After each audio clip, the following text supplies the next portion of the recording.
에베소서 3장 14절에서 21절 말씀을 이러므로 내가 하늘과 땅에 있는 각 족속에게 이름을 주신 아버지 앞에 무릎을 꿇고 비노니 그의 영광의 풍성함을 따라 그의 성령으로 말미암아 너희 속 사람을 능력으로 강건하게 하시오며 믿음으로 말미암아 그리스도께서 너희 마음에 계시게 하시옵고 너희가 사랑 가운데서 뿌리가 박히고 터가 굳어져서 너희 모든 성도와 함께 지식에 넘치는 그리스도의 사랑을 알고 그 너비와 길이와 높이와 깊이가 어떠함을 깨달아 하나님의 모든 충만하신 것으로 너희에게 충만하게 하시기를 구하노라. 우리 가운데서 역사하시는 능력대로 우리가 구하거나 생각하는 모든 것에 더 넘치도록 능히 하시리에게 교회 안에서와 그리스도 예수 안에서 영광이 되도록 영웅무궁하기를 원하노라. 아멘. 힘든 상황에서 낙심하지 않으려면 이렇게 기도하라라는 제목으로 말씀을 전하겠습니다.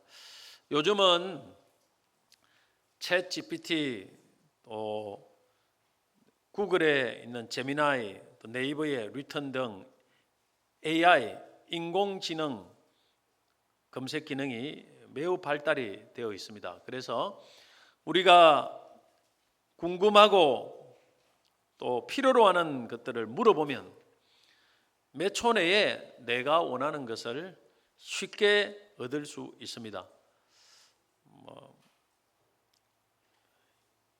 이 기능이 너무 뛰어나서 깜짝 놀랄 정도입니다.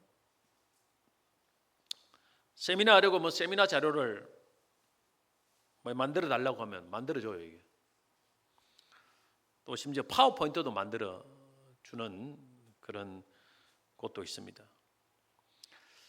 KBS 이 텔레비전의 주부대상 아침 생활 정보 프로그램으로 무엇이든 물어보세요라는 생방송 프로그램이 있습니다.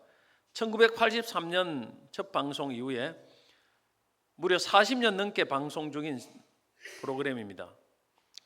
이 프로그램은 글자 그대로 우리의 삶에 궁금하고 필요한 다양한 문제들을 취급합니다. 우리가 궁금한 게 많으니까 이 프로그램은 폐지가 안 돼요. 40년 넘게 계속 갈수록 궁금한 게 많습니다. 이 시대는 너무 지식 시대이기 때문에 물으며 살아야 하는 시대입니다. 길을 찾을 때도 물어야 되고 여행을 가서 맛집을 찾으면 걱정할 필요 없어요. 그냥 맛집 침산 동북에 근처 맛집 그러면 쫙 나옵니다. 검색만 하면 쫙 나와요. 너무너무 쉽게 살아갈 수 있는 세상입니다. 만약에 이런 AI 등에 묻지 않고 스스로 어떤 것을 찾거나 알아내려고 하면 엄청난 시간이 걸릴 겁니다. 그런데 오늘 우리 성도들에게는 AI보다 더 좋은 무엇이든지 물어볼 수 있는 분이 계십니다. 이분은 기계는 아닙니다. 인공지능도 아니에요. 그런다 이 AI보다 더 모든 것을 답해 줍니다. 지식만 가르치는 것이 아니고 삶의 문제까지 다 해결해 주십니다. 이분이 바로 하나님입니다. 하나님께 물어보고 부탁하는 것을 우리가 기도로 합니다. 그래 우리 성도들의 삶은 무엇이든지 기도하세요. 한번 따라하겠습니다. 무엇이든지 기도하세요. 이런 삶을 살아야 됩니다. 만약에 우리가 구글이라든지 스마트폰 이 검색 어떤 것을 하는 것만큼 하나님께 물어보고 기도한다면 우리의 삶에 얼마나 놀라운 삶이 펼쳐질 것인가. 저는 그렇게 펼쳐질 거라 생각합니다.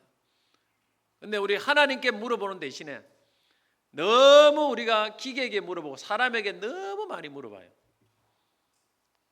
그는 지식만 가르치지 해결은 못해요. 오늘 우리가 무엇이든지 기도하시. 우리 하나님 우리에게 주신 놀라운 특권을 사용해야 됩니다. 특별히 내 힘으로 해결하기 어려운 힘든 상황에서 더 기도해야 됩니다. 오늘 에베소서에서 사도 바울도 하나님께 성도들을 위해서 기도하고 있습니다. 에베소서에서 사도 바울은 오늘 본문 앞서 인류를 구원하시기 위한 하나님의 예정하심과 또 그의 아들 예수 그리스도를 이 땅에 보내주셔서 우리 인간의 죄를 위하여 죽으심으로 그를 믿는 자들에게 구원하시려는 하나님의 놀라운 인류 구원 계획을 소개했습니다. 그러면서 당시 자신이 로마 감옥에 갇혀 있었습니다.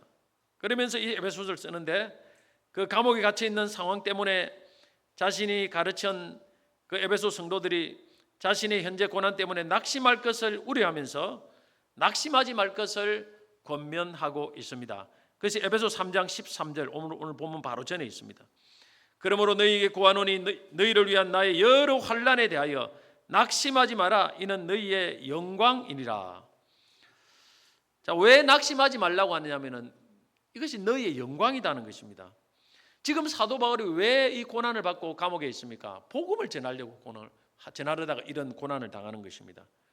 그런데 이렇게 고난을 감수하면서 복음을 전해서 그래서 많은 사람들이 예수를 믿게 되고 또 에베소 성도들도 그 때문에 예수를 믿게 되고 그래서 예수를 믿을 때에 결국에는 천국에서 정말 하나님 앞에 하나님의 영광이 되고 또 영광을 받는 그런 놀라운 일이 일어나지 않느냐는 거예요.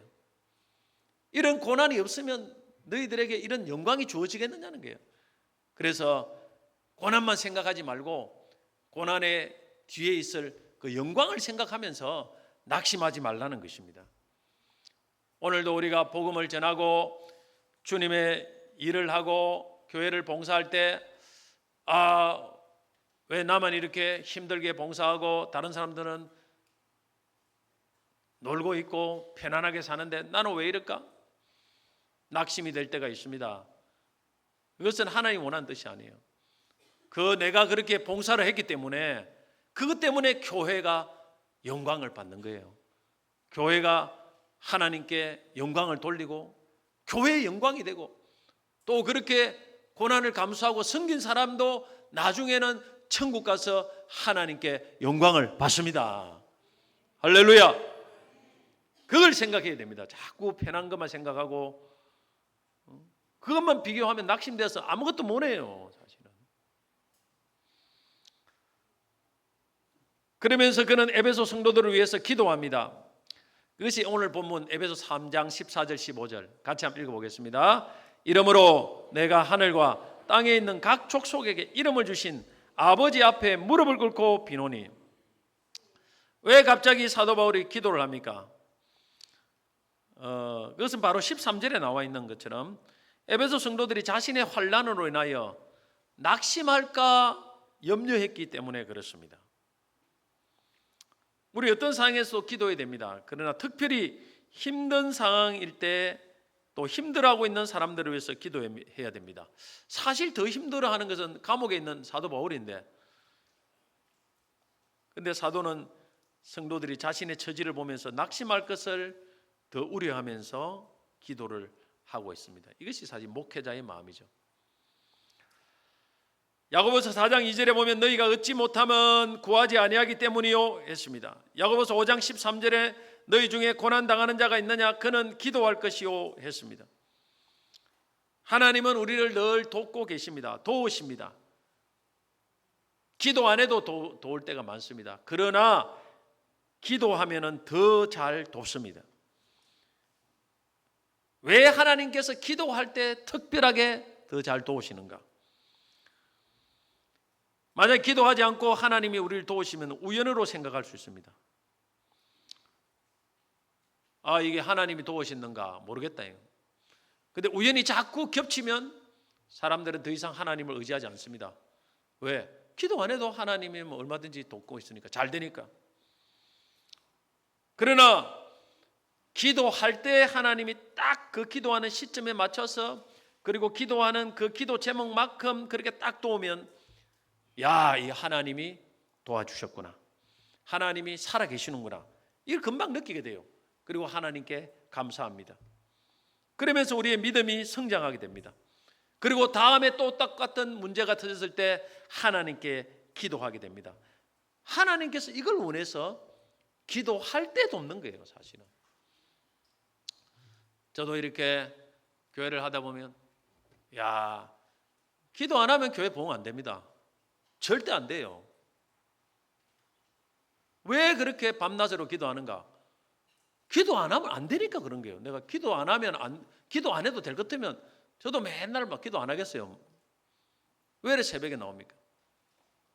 새벽에 주일 같은 데는 뭐 잠도 못 자고 새벽부터 새벽 기도부터 해가지고 1부부터 또 나오고 2부, 3부. 정신이 없어요, 새벽부터. 왜냐하면 기도가 중요하기 때문에. 기도 안 하면 하나님이 돕지 않는다는 것을 많이 보았기 때문에 그래요. 저는 2시간을 예전에 기도하니까 부흥이 안 되더라고요. 하루 거의 2시간씩 기도를 해도 부흥이 안 돼요. 그리고 올렸습니다, 시도를. 예전에 그 30대 초반. 그리고 몇 시간을 기도 더 하니까 그때 부흥이 되더라고요. 그래서 하나님이 이 정도 해야 도움이 되는구나. 그때 그걸 내가 체험적으로 알았어요. 여러분 만만히 보면 안 됩니다. 여러분 하나님이 우리 가정을 여러분 돕기를 원하고 교회를 돕기를 원하고 나라를 돕기를 원하면 기도할 때 하나님이 돕습니다. 에스더도 기도할 때 나라를 살립니다. 이 시대는 기도해야 되는 시대입니다. 물질에 의지하지 마시고 여러분들이 세상에 의지하지 마시고 하나님께 기도하여 하나님의 도움으로 살아가시기를 바랍니다. 에베소 3장 20절의 말씀 보면 우리 가운데 역사하는 능력대로 우리가 구하거나 생각하는 모든 것에 더 넘치도록 능히 하시리에게. 기도 안 해도 살 수 있어요. 그러나 기도하면 기적이 일어납니다. 완전히 달라요. 삶이 다릅니다. 내 삶의 간증이 쌓여요. 그런데 하나님은 아무나 돕지 않습니다. 하나님을 믿어야 됩니다. 믿고 기도해야 됩니다. 하나님이 온 세상을 창조하신 하나님을 믿고 그의 아들을 보내서 우리 죄를 사해 주신 하나님을 믿어야 됩니다. 그리고 그의 아들 예수 그리스도가 우리의 죄를 용서해 주신 유일한 구원자로 믿어야 됩니다. 믿고 기도하셔야 됩니다. 그러면 하나님이 우리를 그의 자녀로 삼아 주십니다. 요한복음 1장 12절 영접하는 자 곧 그 이름을 믿는 자들에게 하나님의 자녀가 되는 권세를 주었으니. 그래서 하나님 믿고 하나님 자녀가 될 때 기도할 때 그 기도를 들으시는 거예요.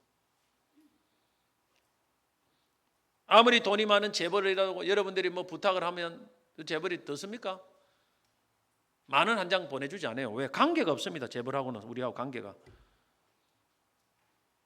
하나님과 관계를 맺어야 하나님 도와주십니다. 오늘 하나님과 관계를 맺는 그것이 신앙이에요. 믿으면 관계가 맺어집니다. 오늘 이 시간부터 여러분이 예수 그리스도를 믿고 하나님을 믿으면 그때부터 하나님과 관계가 형성되면서 그때부터 하나님이 우리의 기도를 듣기 시작합니다.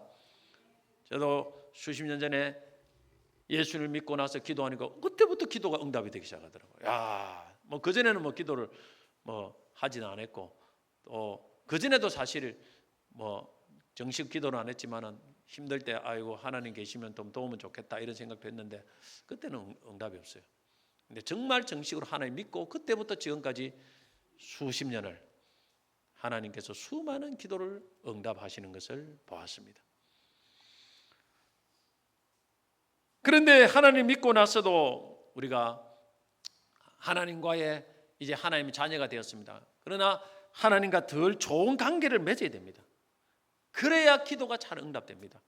여러분 결혼을 해서 부부지간인데도 사소한 문제로 관계가 틀어지는 경우가 있습니다. 우리 하나님 관계도 마찬가지입니다. 관계는 형성됐지만은 좋은 관계를 계속 유지해야 돼요. 하나님 말씀대로 살지 않고 내 마음대로 삽니다. 내 마음대로 뭐. 그러고 나서 우리가 힘들 때 아이고 하나님 도와주세요. 우리는 하나님을 기쁘시게 해드리지 못하고 그냥 우리가 필요할 때 늘 하나님 앞에 우리를 짝사랑을 요구해요. 우리는 내가 아무 때나 살더라도 나는 하나님 미워할 때도 있고 내 마음대로 사는데 하나님은 나를 항상 짝사랑을 하셔야 돼요. 그런 요구를 합니다. 하나님 앞에. 그래 하나님 응답해 주세요. 내 필요할 때만 와서. 잘 될까요? 물론 하나님이 사랑이 많기 때문에 때로는 할 수도 있지만 절대 내 마음대로 안 될 겁니다. 쉽게 응답이 안 될 겁니다. 아마. 그런 하나님이 아니에요, 사실. 응답을 해도 뭐 얘를 먹이다가 응답해 줍니다. 질질 끌고. 잠언서 1장 24절 28절을 보면 내가 불렀으나 너희가 듣기 싫어하였고 내가 손을 폈으나 돌아보는 자가 없었고 도리어 나의 모든 교훈을 멸시하며 나의 책망을 받지 아니하였은즉 너희가 재앙을 만날 때에 내가 웃을 것이며 너희에게 두려움이 임할 때에 내가 비웃으리라. 너희의 두려움이 강풍같이 임하겠고 너희의 재앙이 폭풍같이 이르겠고 너희에게 근심과 슬픔이 임하리니 그때에 너희가 나를 부르리라. 그러나 내가 대답하지 아니하겠고 부지런히 나를 찾으리라. 그래도 나를 만나지 못하리니 너가 평상시 하나님 말씀을 안 들었기 때문에 나도 네가 말하는 걸 안 들으란다. 이게 하나님의 지금 말씀입니다. 이런 경험이 많죠. 우리가 하나님이 평상시 우리에게 요구하는 것도 들어주고 순종도 해주고 어려운 것도 들어줘야 하나님이 우리가 기도한 어려운 것도 들어주신다 이 말입니다. 우리는 하나님 앞에 전혀 듣지도 않고 막 그냥 내놔라고 막 빚 내놓은 사람, 빚을 준 사람에게 막 내놔라고 하나님이 때를 쓰면 응답이 됩니까? 응답 잘 안 됩니다, 생각보다. 하나님 그리 만만한 분이 아니에요. 진짜 초신자가 아무것도 모르는 사람은 어쩔 수 없이 애기니까 그냥 조금 들어주시는 경우도 있지만은 조금만 신앙생활을 한 10년, 20년 해보세요. 안 들어줍니다. 철저하게 회개하고 깨닫고 그렇게 다시 하나님과 관계가 회복돼야 들어주신다 이 말이에요. 자, 그러면 기도만 하면 다 됩니까? 아닙니다. 무엇을 기도하는가가 중요합니다. 힘든 상황만 없애달라고 기도하면 안 됩니다. 육적인 문제만 해결하려고 기도하면 안 됩니다. 물질적인 것만 구하면 안 됩니다. 내 영혼을 위해서 더 기도해야 됩니다. 요한 3서 1장 2절에 보면 사랑하는 자여 내 영혼이 잘된 같이 내가 범사에 잘되고 강건하기를 간구하노라. 하나님은 우리에게 범사도 잘되고 강건하기를 잘되기를 원합니다. 그러나 이런 것들도 언제 주시느냐면 내 영혼이 잘된 같이 네 영혼의 상태가 잘될 때 그것처럼 하나님이 우리에게 그걸 주시는 거예요. 그러면 답은 간단하지 않습니까? 내 영혼이 잘되기를 집중하고 그걸 기도하면 하나님이 우리에게 필요한 모든 것이 공급된다 이 말 아닙니까? 그래서 오늘 사도 바울도 에베소 성도들에게 뭘 기도하느냐면 그들의 영혼을 위해서 기도합니다. 첫째는 그들의 영혼이 강건하기를 구하고 있습니다. 자, 에베소 3장 16절 한번 읽어보겠습니다. 그의 영광의 풍성함을 따라 그의 성령으로 말미암아 너희 속사람을 능력으로 강건하게 하시오며. 자, 여기서 속사람을 강건하게 해달라는 기도를 했습니다. 이 속사람은 뭘 말합니까? 영혼을 말해요. 영혼. 강건해야 됩니다. 에베소 성도들이 지금 낙심할 그런 상황이 있으니까 가장 먼저 이 강건하기를 원합니다. 몇 년 전 코로나로 인하여 많은 사람들이 죽었습니다. 특별히 어떤 분들이 많이 코로나 때문에 사망을 했느냐 하면은 기저질환이 있는 분들 있잖아요. 당뇨병이 있고 뭐 여러 가지 기저질환 병이 있고 면역이 약한 이런 분들이 코로나에 감염되어서 많이 돌아가셨습니다. 반면에 건강한 사람은 뭐 코로나 걸려도 아무 문제가 없이 넘어갔습니다. 저는 우리의 영혼의 상태도 약할 때 힘든 상황이 딱 오면은 마귀가 딱 틈탑니다. 시험이 옵니다. 그러면서 영적 병이 걸립니다. 영적 병이 걸리면 영혼은 어떻게 되느냐면 영혼이 흔들려요. 낙심, 불안, 우울증, 뭐 작은 일에도 예민합니다. 작은 소리에도 예민해요. 아무것도 아닌데 그걸 못 견디는 거예요. 그래 일상생활을 제대로 할 수도 없고 다 흔들리는 거예요. 요동하는 삶을 삽니다. 영혼이 강하면 수많은 문제들이 있어도 그냥 담대하고 평안하고 흔들리지 않습니다. 뭐 마귀가 틈을 타도 그냥 왔다가 안 되니까 그냥 도망가 버려요. 근데 마귀가 푹 찔러 보니까 잘 미끼 들어가거든요. 헛소문을 갖다 푹 찌르거든요. 누가 뭐를 카더라. 세상에서 제일 무서운 통신이 카더라 통신. 카더라. 그래 약간 부풀려 가지고 카더라. 그러면 그냥 한번 푹 찔러 보면 싹 다 넘어가 버려요. 그냥 그 진실인가 아닌가도 모르고 그냥 자기 마음대로 해석해 가지고 영혼이 약해서 이런 일이 나는 거예요. 천국에는 문제도 없고 고통도 없지만 이 세상에는 악한 영들이 들끓고 수많은 문제들이 많이 일어납니다. 그래서 우리가 영혼을 강건하기 위해서 기도해야 됩니다. 영혼 흔들리지 않으려면 이 영혼이 강건해야 돼요. 우리는 성격은 강한 사람이 있는데 영혼은 강한 사람이 많이 없어요. 성격이 강한 거하고 영혼이 강한 건 차이가 납니다. 성격은 강하면 안 돼요. 부드러워야 돼요. 영혼은 강해야 돼요. 영혼은 어떤 풍파가 오더라도 항상 고요하고 평안하고 온유하고 이게 강한 사람이에요. 탁 성을 내고 이런 사람들은 영혼 강한 게 아니에요. 약한 거예요. 약한 거. 굉장히 약한 거예요. 사실. 저는 우리 신앙생활에 정말 필요한 것 중에 하나가 진짜 담대한 마음이라 생각해요. 영혼이 강해서 담대한 마음이라 생각합니다. 가나안 정복을 앞둔 여호수아에게 하나님 주신 말씀 중에 핵심이 강하고 담대하라는 것입니다. 여호수아 1장 6절에 보면 강하고 담대하라. 너는 내가 그들의 조상에게 맹세하여 그들에게 주리라 한 땅을 이 백성에게 차지하게 하리라. 오직 강하고 극히 담대하여 나의 종 모세가 내게 명령한 그 율법을 다 지켜 행하고 우로나 자로나 치우치지 마라. 그리하면 어디로 가는지 형통하리니.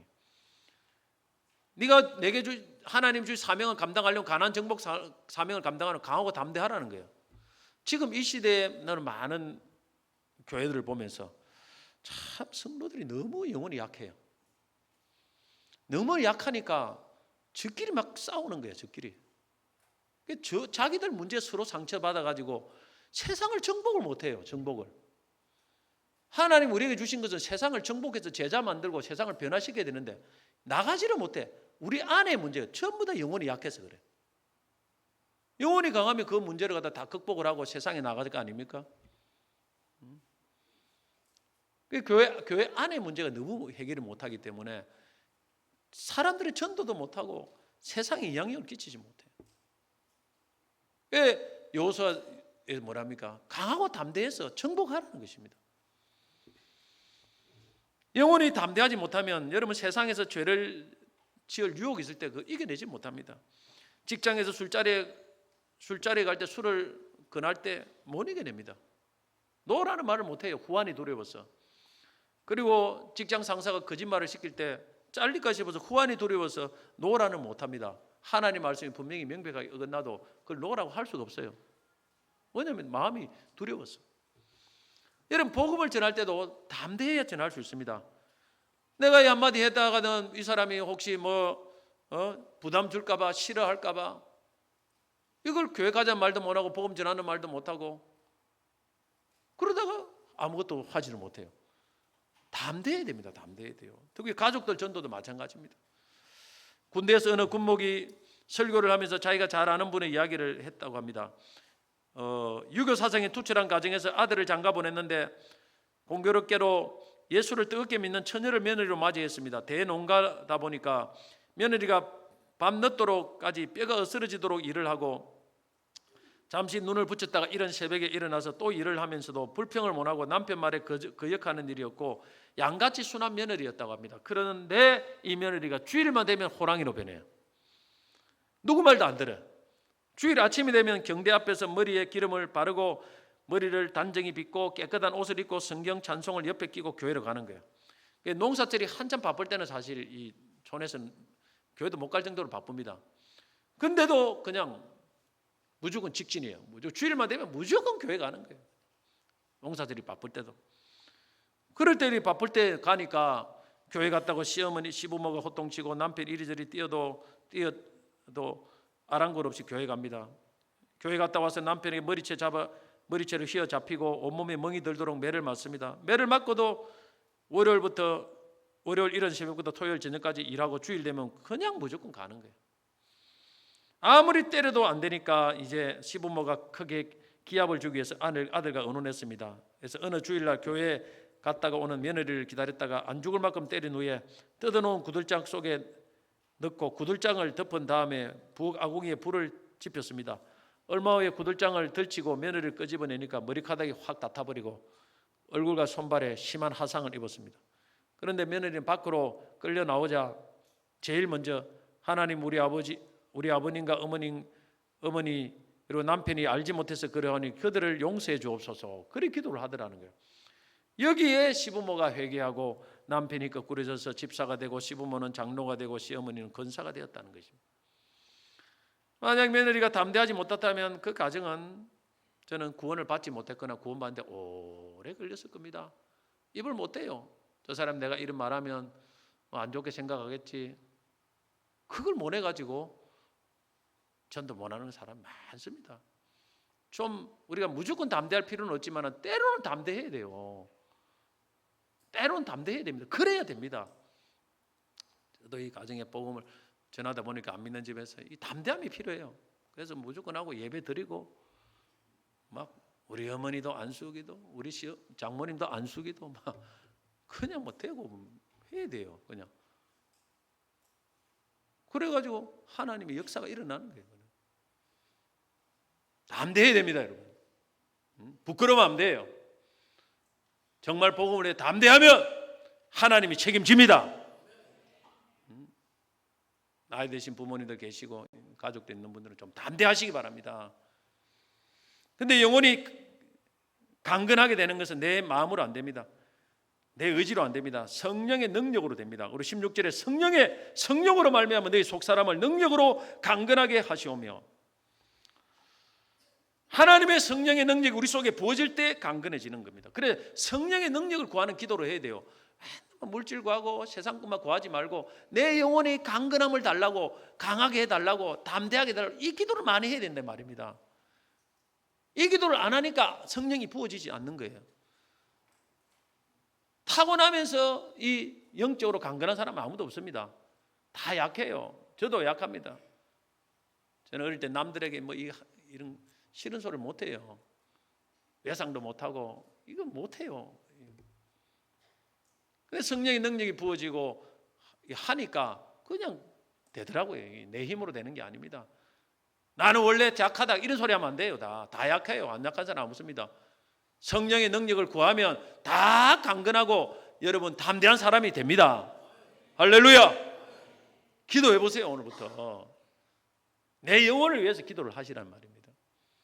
그래야 하나님 앞에 쓰임을 받을 수 있습니다. 둘째는 사도 바울은 어떤 기도를 했습니까?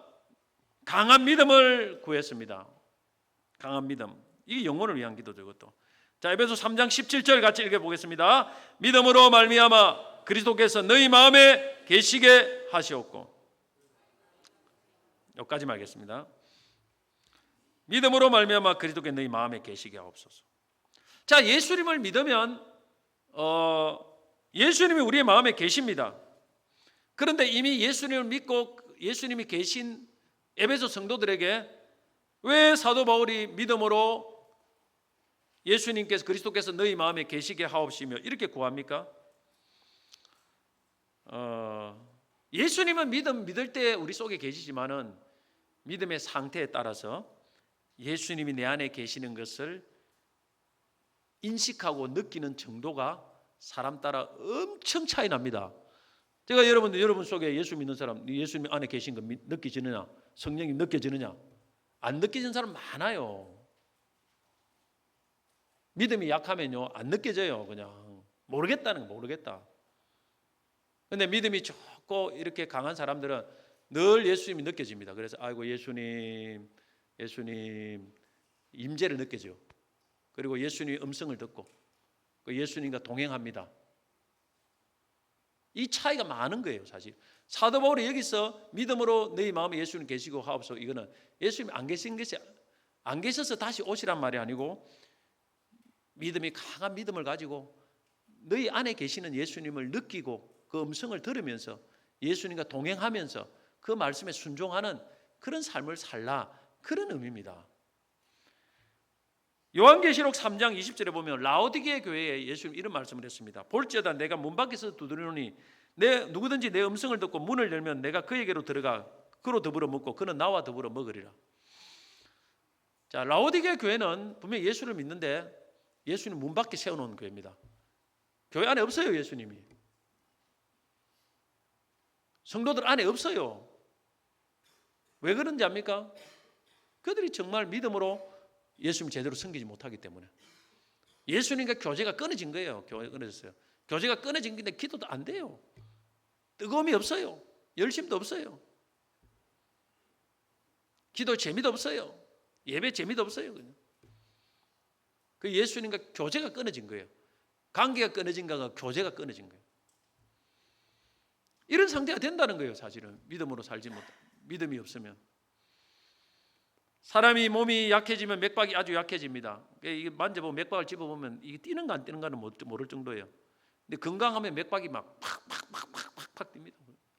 아이들도 숨 쉬는 것도 마찬가지고 약해지면 숨 쉬는 거 안 쉬는가도 모를 정도로 숨소리가 약해요.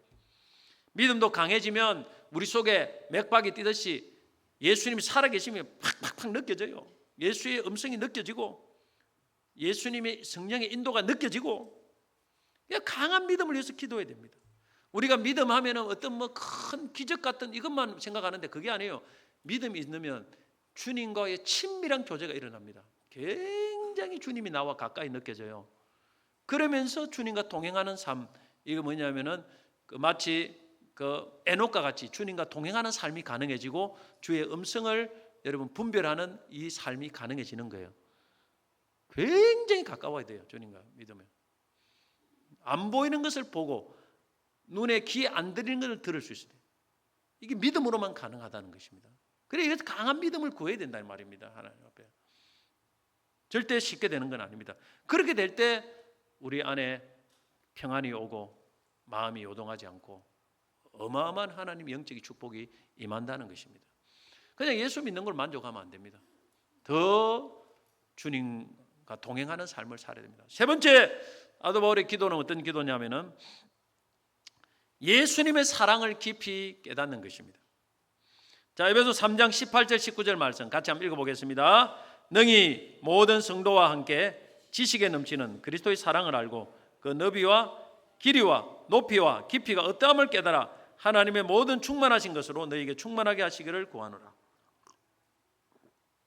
세 번째 사도 바울의 에베소 성도를 위해서 하나 그리스도의 사랑의 풍성함을 깨달으라는 거예요. 나는 그리스도의 사랑 안다.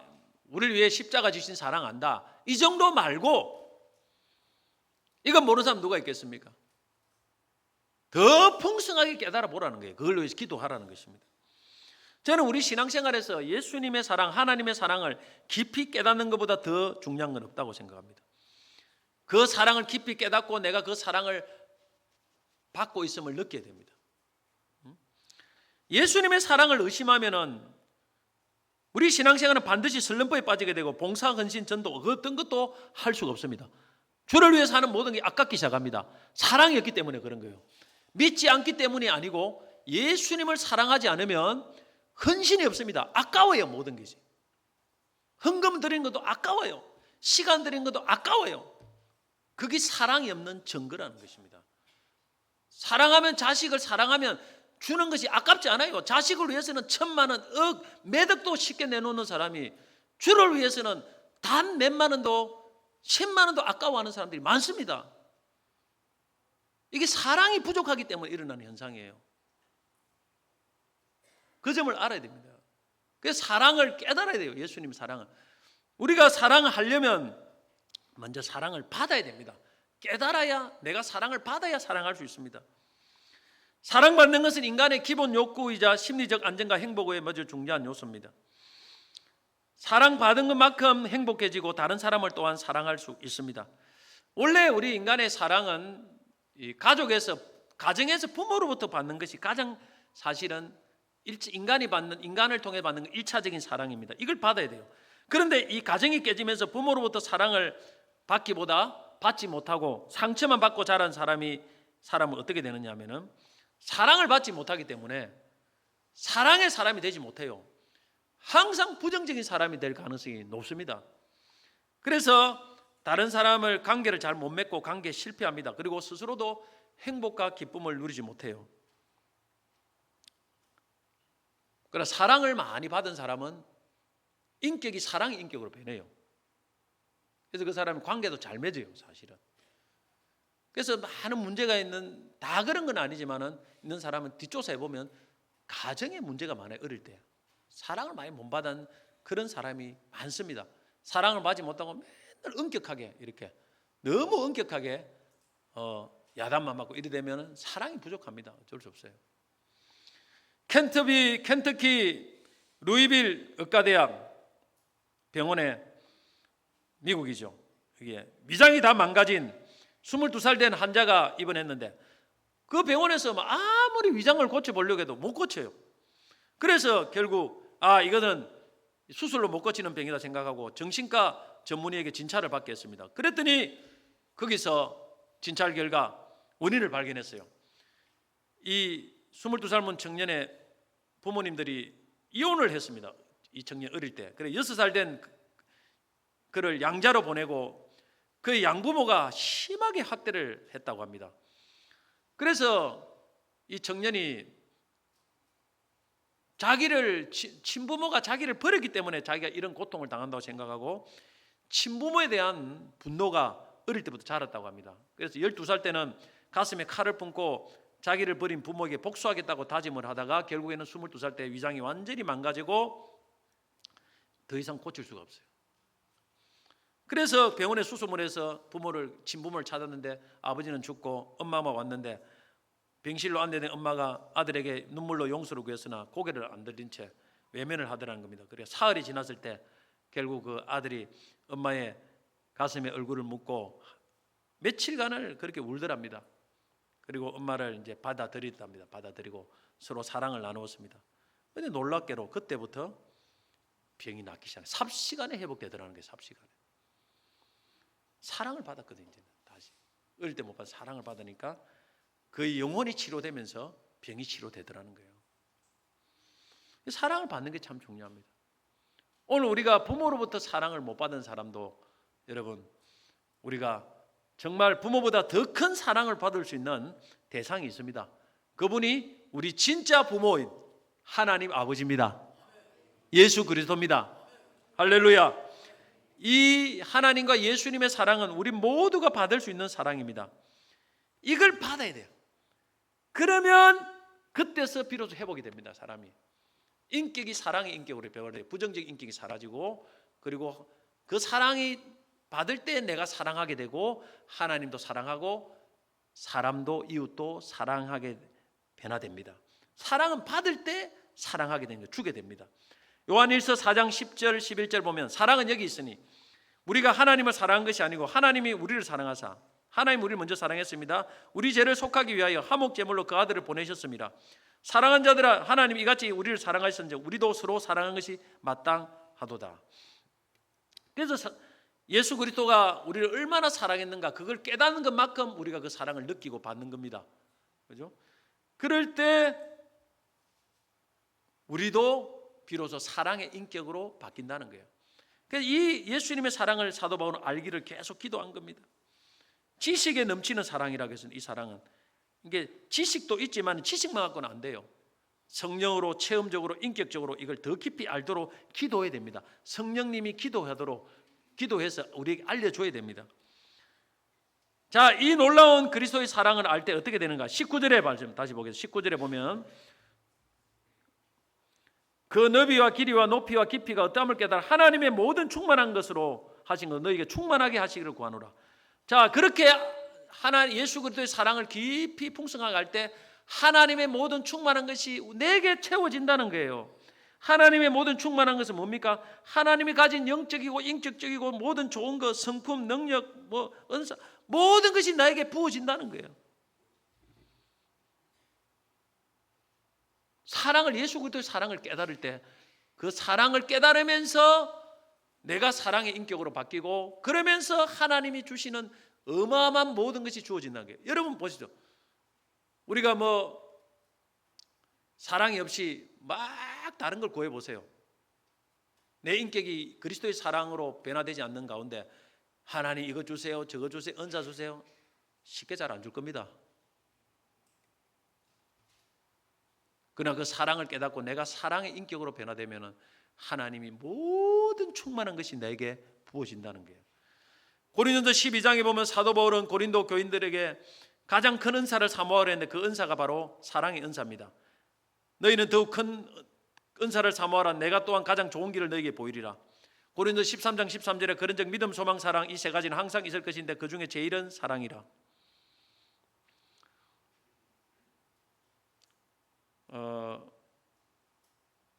대개 기도할 때 치유의 능력을 가진 분들이, 신유의 능력을 가진 분들이 있습니다. 이런 분들을 내가 많이 봤는데 이분들의 특징이 있더라고. 대부분 특징이 뭐냐면은 자신이 죽을 병에 걸려본 경험이 있습니다. 거기서 치료된 경험이 있는 사람들이 대부분, 다 그런 건 아니지만 대부분 신유의 은사가 나타나는 경우가 많이 있습니다. 왜 그럴까 나는 생각해 봤어요. 왜냐하면 내가 죽을 병에 걸려가지고 있기 때문에 그런 병에 걸린 사람들 불쌍히 여기는 마음이 있어요. 동병상련. 그래서 그 하나님이 저는 그 은사를 주신다고 생각해요.